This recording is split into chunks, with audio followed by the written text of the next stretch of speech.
சாதி அடிப்படையில் கோயிலுக்குள் நுழைவதை எவராலும் தடுத்தால் அவர்களுக்கு எதிராக வழக்கு தொடர வேண்டும் என சென்னை உயர்நீதிமன்றம் உத்தரவிட்டுள்ளது.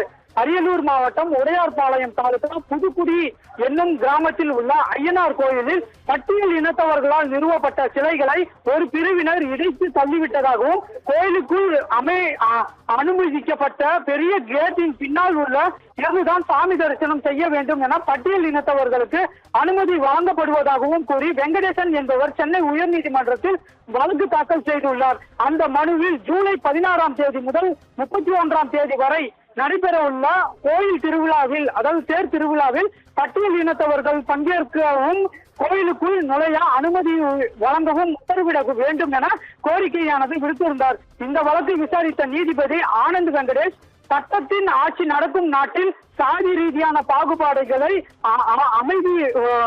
அனுமதிக்க முடியாது என கூறி புதுக்குடி ஐயனார் கோயிலுக்கு பட்டியலின மக்கள் செல்வதை யாரும் தடுக்கவில்லை என்பதை உறுதி செய்ய வேண்டும் என அரியலூர் மாவட்ட காவல் கண்காணிப்பாளருக்கு உத்தரவிட்டுள்ளார்.